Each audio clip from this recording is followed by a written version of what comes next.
On today's edition of Cronkite Sports Live, Arizona State football faces off against their final non-conference opponent. We tell you what's at stake and what Chef Kenny Dillingham is cooking up. Sun Devil Volleyball is off to their hottest start since 2015. We crunch the numbers behind their success. And ASU soccer has plenty of new faces. We'll fill you in on some of the key contributors before tonight's game. All of this and more on Cronkite Sports Live.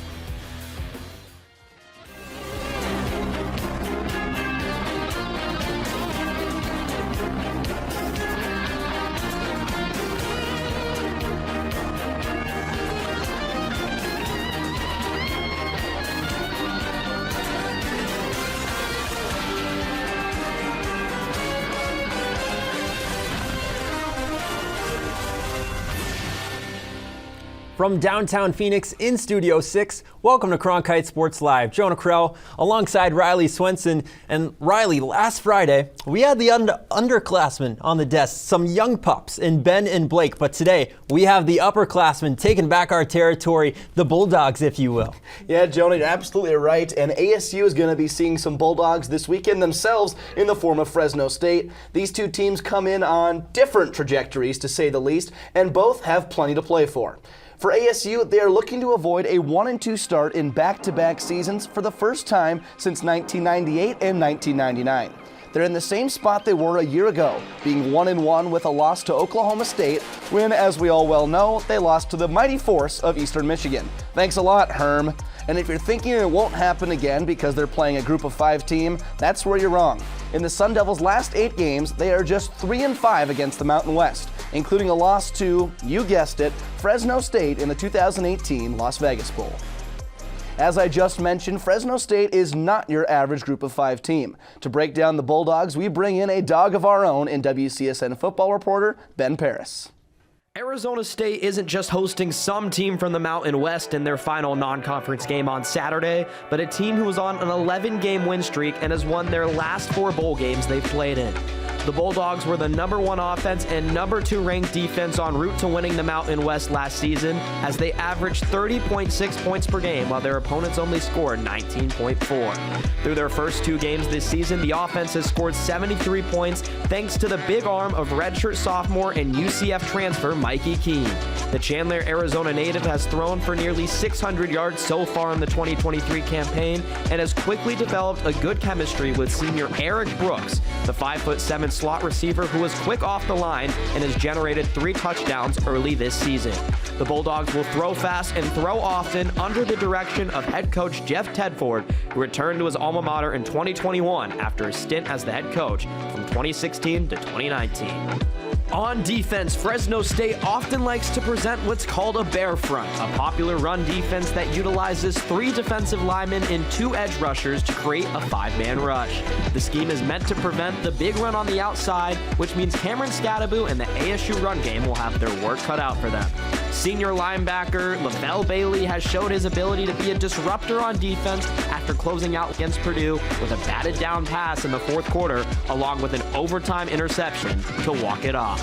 The Bulldogs and Sun Devils will meet for the first time in the regular season since 1941 in a game that is critical for the momentum of both programs. Thanks, Ben. Now, while Fresno State looks to keep the winning streak rolling, Kenny Dillingham has chosen to roll the dice this season on 4th down with some mixed results. Our Blake Neiman does his best Jonah Hill impression and gives Dilly Dilly some Moneyball advice on his newest segment, Blake's Take. The 4th down dilemma. When it comes down to the final down of a sequence, a coach is left with 3 choices. A, punt, B, kick a field goal, or C, go for it. Most coaches play it safe and choose option A or B, but Kenny Dillingham often prefers option C. Dillingham has backed his decisions by saying that statistically, on 4th and 1, teams convert over 75% of the time, but the Sun Devils have had just a single 4th and 1 scenario this season. They went for it and failed to convert.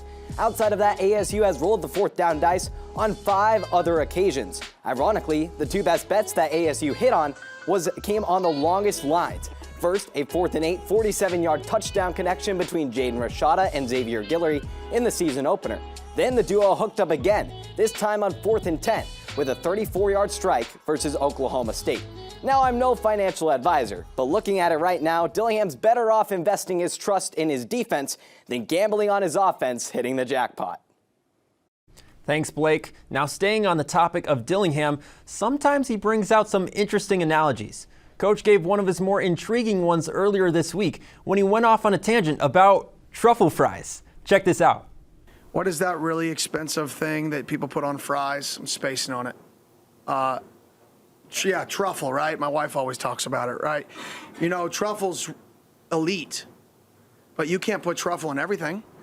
So you've got to find a way you may have an elite guy at some place, but the truffle may not make it better because the recipe is different now because you don't have these other ingredients. So even though you have truffle there, you may not be able to use it if all the other ingredients are here. But I think that's the best way to explain offense and defense in football is everybody wants to treat it as it's one person or it's one this. No, it's a recipe of success. And one person may be so great at all these things, but because you don't have these other things at your arsenal now, this person may not be as successful with this current recipe. And you've got to be able to adapt to what you have and then be as successful as possible with it. Sorry, Kenny, but you didn't really help me understand. You just made me hungrier. Luckily, WCSN football reporter Sean Brennan was there on Monday on a full stomach to catch Dillingham's explanation and can break down the Sun Devils' recipe for success on Saturday. On the heels of last weekend's 27-15 loss to Oklahoma State, ASU football is still searching for the perfect winning formula. But head coach Kenny Dillingham will have to put his chef's hat on and quickly whip up the recipe for success for this weekend's main course in Tempe, the red-hot Fresno State Bulldogs. After starting 2023 2-0, Fresno State has won its last 11 contests, dating back to Week 6 of last year, good for the second longest winning streak in the FBS. With that said, here's the winning recipe for the Sun Devils this weekend. Ingredient number 1, an effective run game. In the second half against the Cowboys, ASU logged under 3 yards per carry, and simply put, more is needed here. Doing damage on the ground opens up the passing game for whoever starts under center for ASU, and that was certainly a weakness against OSU on Saturday. With a depleted offensive line, this ingredient could be missing in Dillingham's pantry, but as the saying goes, the trenches are where the game is won and lost, and if Dillingham and company wants to make a tasty dish, an effective run game is a must. Ingredient number 2, sustained drives. Through 11 possessions against OSU, the Sun Devils scored on 2, averaging just 5 plays per drive. A low offensive snap count didn't give ASU's defense much time on the sidelines, especially in the second half, leading to the Cowboys serving their own dish in ASU's kitchen. Limiting opportunities for Fresno State to dice up ASU through the air will pay dividends, so it's essential that the Sun Devils put together sustained drives on offense. And the final ingredient, a healthy serving of chaos in the backfield.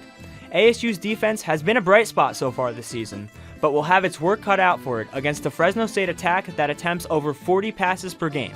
Chandler native Mikey Keene's poise and ability to make quick throws have already been evident through 2 contests, as he's accounted for 6 of Fresno State's 9 touchdowns in 2023. The Sun Devil defensive line recorded its first sack of the season against the Cowboys, and it will surely be licking its chops to serve pressure inside Keene's pocket. This weekend's contest against a formidable opponent will be challenging for ASU, but we'll see if Chef Dillingham can serve a refreshing dish to cool off Fresno State's hot streak. Kenny and crew are going to need to find those right ingredients for not only this week, but throughout the season as they move into Pac-12 play. Yeah, Riley, this week the conference made headlines in the AP poll, and it's the subject for this week's Impact. 8, that's right, 8 teams were ranked from the Pac-12 this week, the most of any conference in the country, and a record for the Pac. And those 8 teams are a combined 17-0. The only other conference to have this many teams ranked at once is the mighty SEC, who has done it 21 times. Talk about good company. Yeah, no kidding, Jonah. And in the SEC, they say it just means more. But this year in the Pac-12, you could say it means the most. Yeah, maybe a bad breakup, but really, the destruction of the conference was just the motivation it needed. But it is early, so we'll see how the Pac-12 shapes up when conference play kicks into gear. All right, so plenty of undefeated football teams in the Pac-12. We're only a couple weeks in, whatever. But how about Arizona State volleyball? They're undefeated, but with 11 wins on the resume. The Sun Devils swept Little Rock earlier today in their second game of the Beale Street Challenge to get to 11-0 on the season. To help us crunch some numbers behind the team's success, here's Max Zapata. Thanks, Riley. Arizona State volleyball is undefeated this deep into a season for the first time since 2015 and became the first D1 team to reach double digits in the win column this fall. For a program that, for the first time in 5 years, is not playing a ranked opponent in their non-conference schedule, it is not necessarily a surprise to see ASU handling its business. The Sun Devils have been, to put it mildly, slaying on the attack all season long, as they lead the pack in hitting percentage at .344, and they are just one of 2 schools in the Conference of Champions alongside Wazoo to reach at least 400 kills and assists.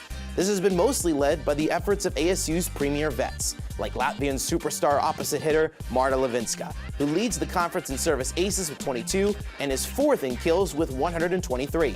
Still, as they finish non-conference play this weekend, it will be intriguing to see if the Sun Devils can carry this historic momentum into this coming Thursday against the school down south in their home opener at their new home Mullet Arena, as they begin a brand new Pac-12 campaign that looks to be, for the final time, as competitive as ever.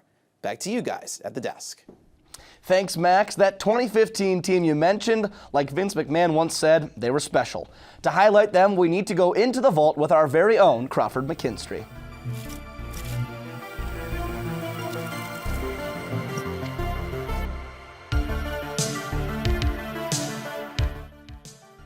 The fall of 2015 was a very different time. Hotel Transylvania 2 had just released in theaters, Fetty Wap hit his name all over the Billboard Hot 100, and ASU volleyball started off their season 15-0. Under head coach Jason Watson, 2015 happened to be the last time the Sun Devils made the NCAA tournament.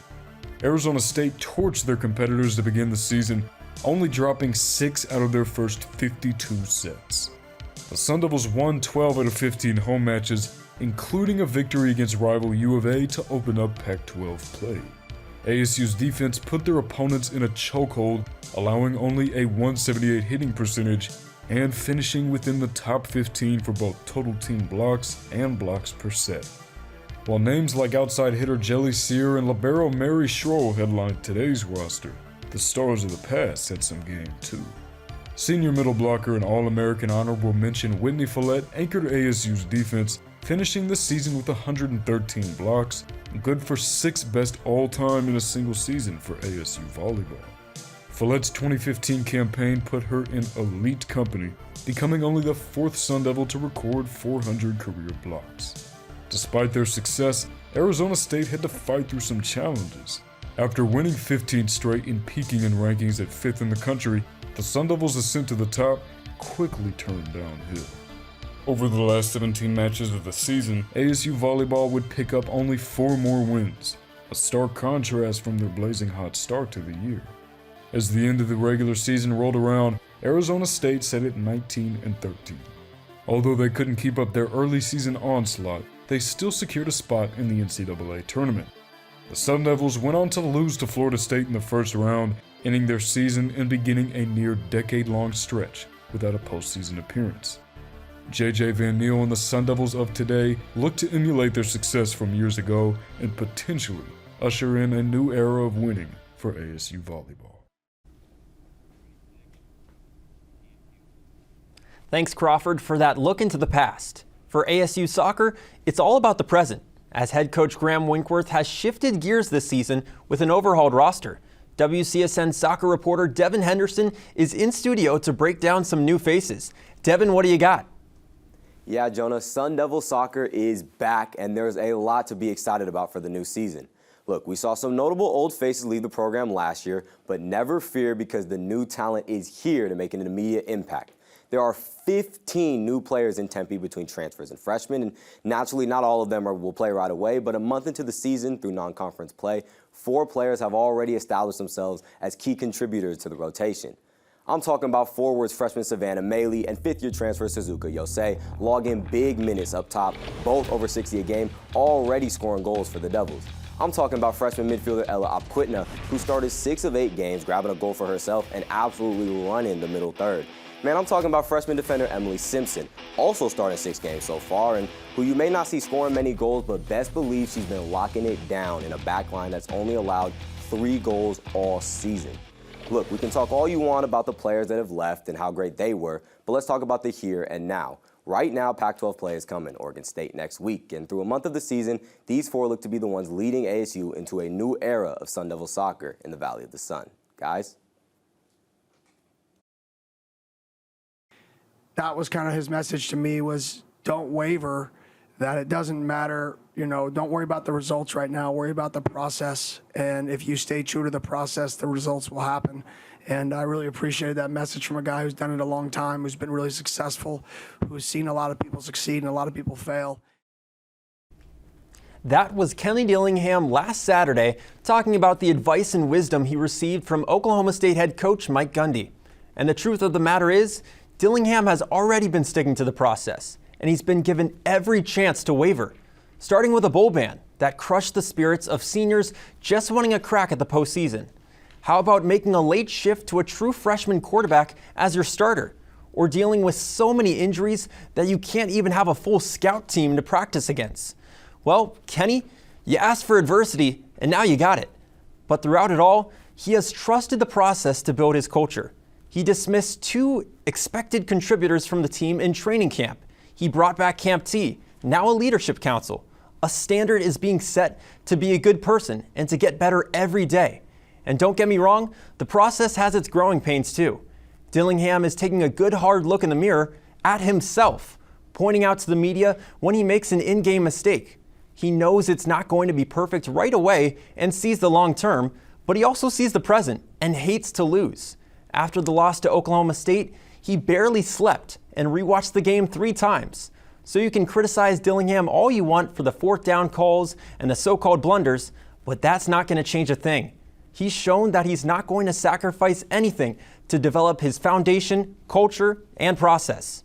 And Sun Devil fans will just have to be patient along the ride, because just maybe they'll reach their ultimate destination. And that's the way it is.